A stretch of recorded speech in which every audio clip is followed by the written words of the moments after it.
This first picture is of Main Street in downtown Rock Hall. This small community can trace its roots all the way back to 1707. The town, once an important tobacco port, is now heavily focused around the fishing, oystering, and crabbing industries. In the 2010 census, the population was listed as 1,310 people. Despite its history as a fishing hub, Rock Hall has seen a dip in fishing activity.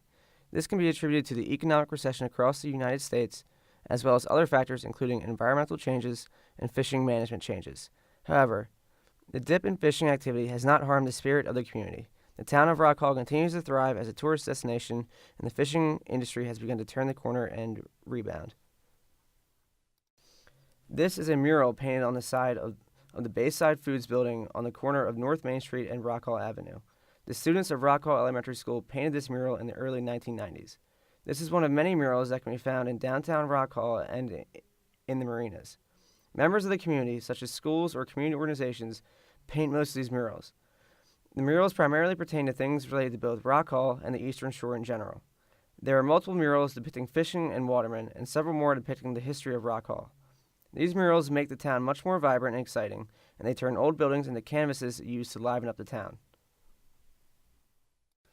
This is a picture of a statue called Oysterman. The statue is located between North Point Marina and Rock Hall Landing Marina. It was erected in 1995 by Kenneth Hurley, and the man depicted in the statue is modeled after Stanley Vincent of Piney Neck, Maryland. The plaque on the base of the statue describes it as dedicated to the watermen and other working people in the Chesapeake Bay area. Oystering is a big part of Rock Hall's history, as the growth of the city can be in part attributed to the growth of oystering along the Eastern Shore. The town showed their appreciation by erecting the statue.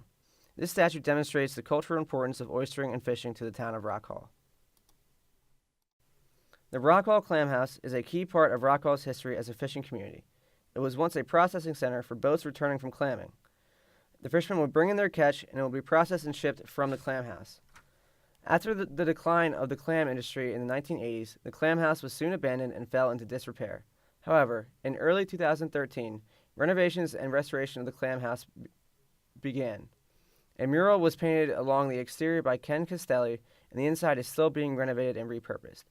On November 2nd, 2013, a rededication ceremony took place, marking the beginning of a new era in Rock Hall. The clam house was originally planned to be demolished and a hotel built in its place, but residents fought against the proposal and won. The plan now is to finish renovating the clam house and turn it into a leasable space. The fight over the clam house and the triumph by the residents shows that the people of Rock Hall are not busy mourning the decline of the fishing industry, but rather looking ahead to the future. This picture is of a sign found on Sharp Street in Rock Hall. The sign is an advertisement seeking workers for odd jobs and yard work, as well as selling firewood. The decline of the fishing industry has seen tough times fall on many residents of Rock Hall. Because of the fishing industry's importance to the community, lack of jobs within the fishing industry means lack of jobs as a community. As a result, these people must seek alternative forms of income and work. For many people, this means seeking day-to-day work instead of steady jobs in the troubled economy of the United States. Despite its gloom implications, this sign also shows Rock Hall's resiliency in battling the nation's economic problems. Despite the lack of jobs in the area, the people of Rock Hall will not sit on their hands like many other parts of the nation. Rock Hall's residents will do what is necessary to make ends meet, which is representative of the community's history and reputation of hardworking watermen.